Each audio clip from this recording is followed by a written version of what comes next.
What's up, everybody? Ty Bartel and Anthony Hartwig, YSNLive.com, and with another edition of Coach's Corner. This time we are joined by my man from Garrettsville, Garfield, home of the G-Men, girls basketball head coach Aaron Gilbert joining us today. Coach Gilbert, how we doing, man? We're doing great. We're doing great. Let's talk about this upcoming season, and let's talk about just some of the excitement going into this year, what you're seeing so far early on from this G-Men team, and what are some names we got to get used to from them? Yeah, I mean, it's just kind of nice to have the girls back in the gym. Last year ended kind of on a sour note, so we had a good summer, a lot of participation at all levels, and it's just a group that I think is hungry. I think they realize time is short, and I think they're ready to perform, and a lot of them have been doing this for a while. 2-3 years, Mandy for 4. So, the experience is there, but we're still going to be playing some youth, which always is nice. Also kind of scary because you never know what you're going to get out of them sometimes. But, I think I told the kids this at practice multiple times. I think we're going to be more competitive amongst ourselves for playing time. I don't think it's just going to be cut and dry. Here's the 5 and you play. I think there's going to be some good competition to push players out of their comfort zone. And if somebody's not performing or if somebody's having an off night, there's opportunities for some other kids to step up. Coach, we talked about this last year. It was a year where a lot of your players had to be kind of thrown into the fire a little bit and gain a lot of experience on the fly.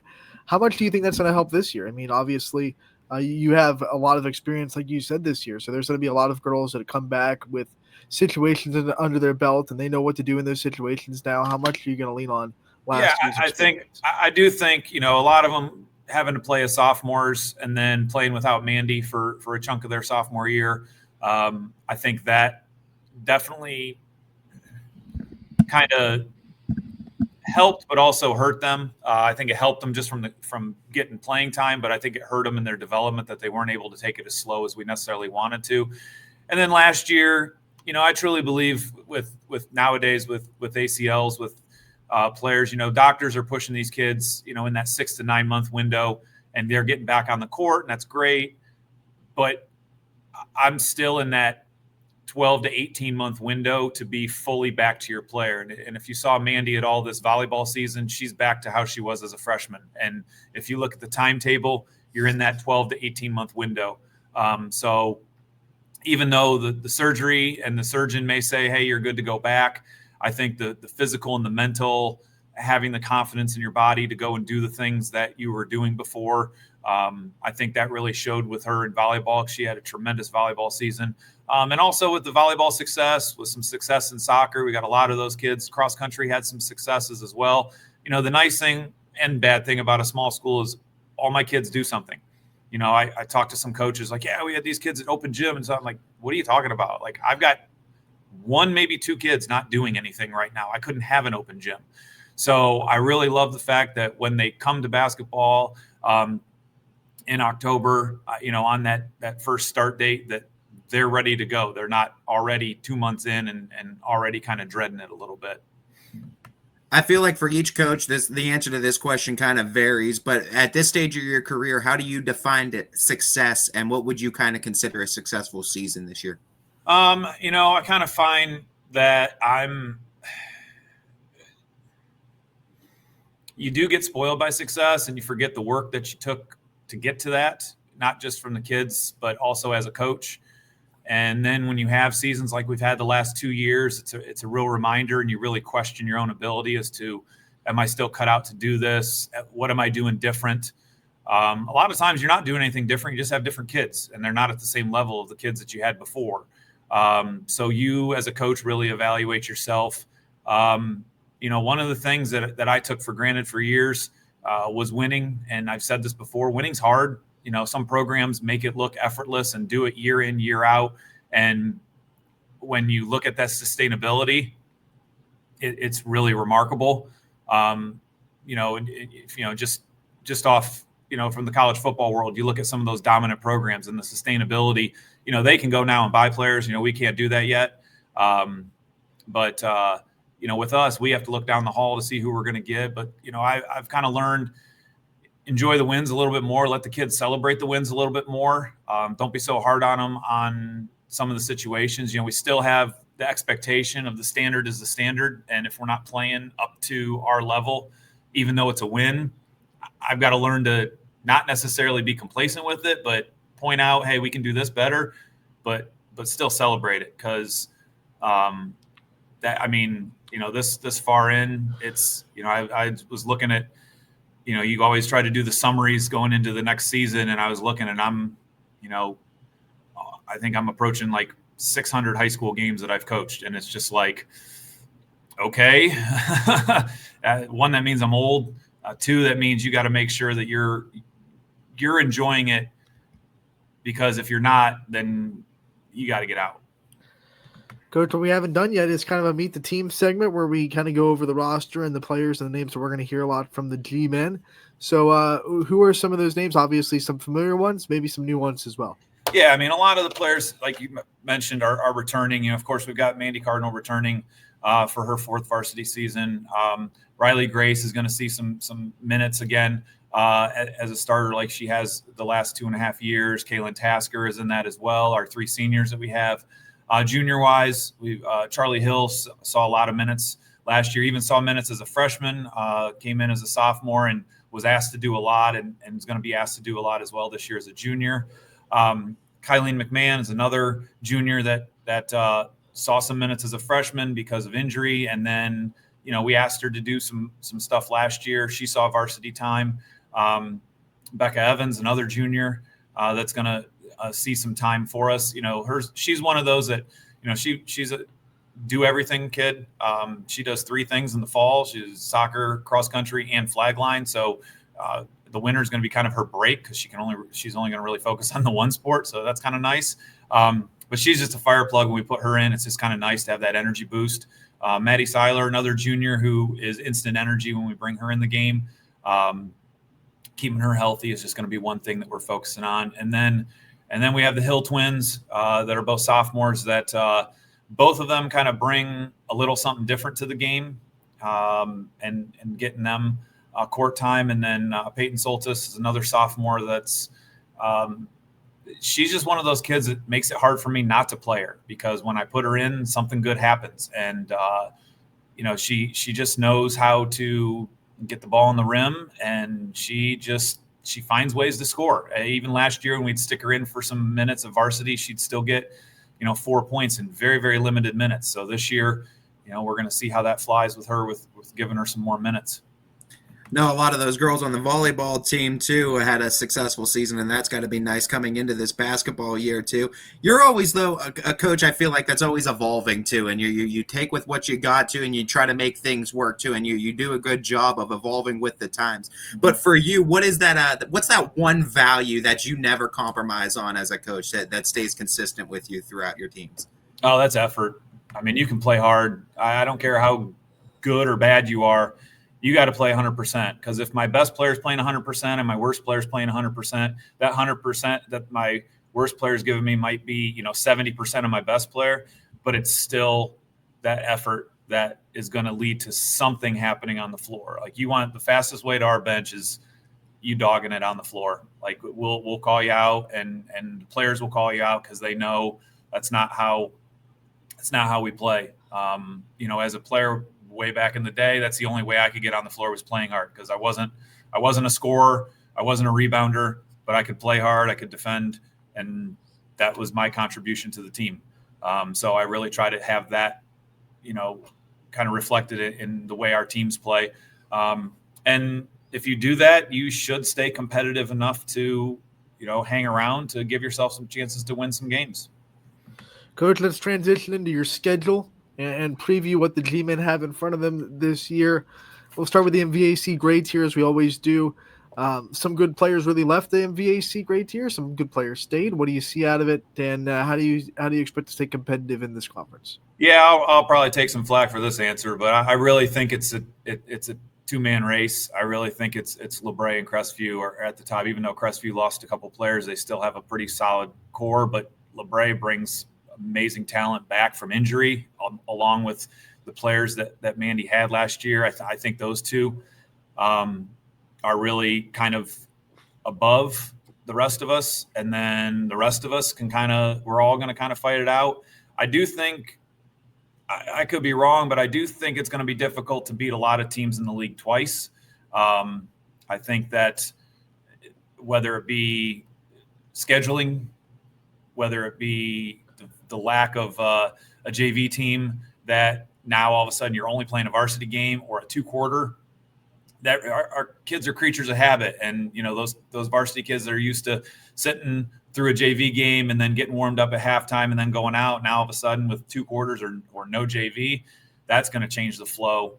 But yeah, I kind of feel like I think where certain teams fall in your schedule, I think is really going to determine how the league progresses throughout the year. Because I look at our schedule and we've got a couple games in a row where if we're not playing well, we're going to drop some here and there, or if we are playing well, we're going to pick up some key wins.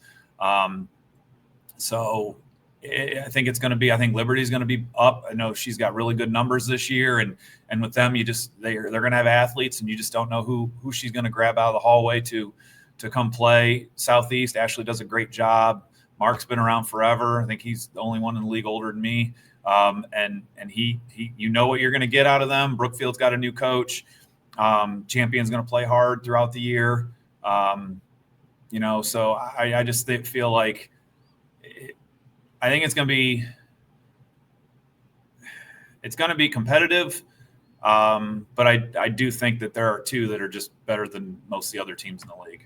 And then we'll just follow up real quick with the non-conference schedule and the teams you'll play outside of the MVAC that you're kind of excited about being on your schedule.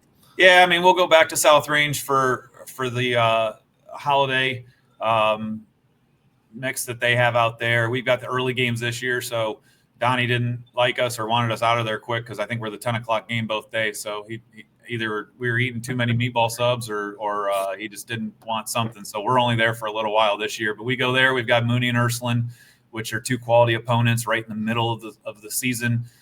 So that'll be a good test. Non-league wise, playing Cardinal and Rootstown. Rootstown being state runner-up last year, lost a couple players, but they're still going to be really good. And Cardinals returning pretty much their roster in a team that was district runner-up.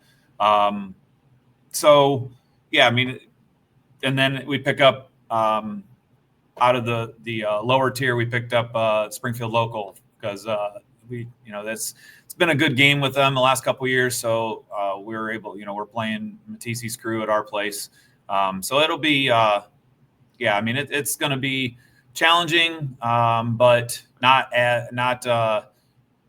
thankfully we don't have the West Branches of the world on the schedule anymore. So, it's, we've got to come back a little bit. So you sure Walt can still make a call?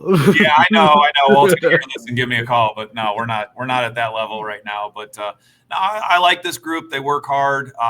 They show up. We've kind of changed some practice format a little bit for them. Got 1 or 2 of the assistants doing a little bit more than what we've asked them to do during practice, and I think the kids like that. That way they don't have to listen to me. So I think that's something that they like a lot. But it's going to be here before we know it. Scrimmage tonight. We've got a Portage County preview tomorrow, which is real early, but I know Tom really likes to do those things. So, we'll take part in that and run around and see what we look like for 2 quarters. You talk about that kind of gauntlet of a schedule, and whether it's that or injuries or sickness that comes with the season too, or any kind of adversity that you and the team might face too. What is your kind of role to try to help the players deal with that adversity? What are you trying to do to kind of guide them through those times? Yeah, I kind of feel like, we've kind of went through a lot of things the last couple of years, with Mandy 2 years ago, with me last year coming off back surgery at the beginning of the year was, I wasn't moving around real great at practice. So, they were giving me a hard time, but, I'm finally feeling good and a little bit more active at practice. But yeah, I mean, the injury bug can hit anybody. The illnesses are going through schools like crazy right now. We constantly have kids out. So you don't want to have that happen when there's an important game on the schedule. And then every inclination tells us we're going to have a really snowy winter. So you got those makeup dates that you just never know when you're going to have to jam a couple games in because, the weather won't let you play. So, our big thing is control the controllables. We can't control a lot of things that happen in our lives, but the one thing we're always in control is of ourselves and how we react to it, our responses. So if you focus on your personal in that, then the other things will take care of themselves. But we can't influence the refs. We can't influence the drive to the game, whether the bus is on time, the snow forecast, injuries, illnesses, any of that stuff. We just have to focus on, taking care of ourselves and hopefully it's, get a couple more dubs than we did last year. Coach, that we always give you the chance to also talk about your staff and the people that you have working with you for this girls basketball program. So want to give you the time to highlight the assistants and the people that do it with you. Yeah, thankfully we've been able to keep our staff pretty much intact. Little change at the middle school level, but high school level, Andy Cardinal's still going to be helping out. Erica Jarvis is back for another year with us. She does a great job. I've turned over a lot of things in practice to her just to get that new voice in there. Brett Foy's got our seventh graders, and then I brought an alumni and a half back for our eighth graders with Callie Tasker is going to handle our eighth grade group, and Maggie Fogel is going to help her out as well. So it's kind of nice to get some alumni back around and really kind of they understand what is expected in the high school and they understand everything that we're doing. So, it's kind of nice that you don't have to try to introduce somebody to Garfield basketball because those girls already know it. Coach, my one of my final questions for you today is one of the theme questions I have for coaches this year too, and that's just simply it goes back to when this job became more than just the sport. What moment made you realize that this job was more than just the sport of basketball? I think for me, I've grown up in high school athletics. My dad was a high school football coach for 40 years and is in the High School Football Hall of Fame.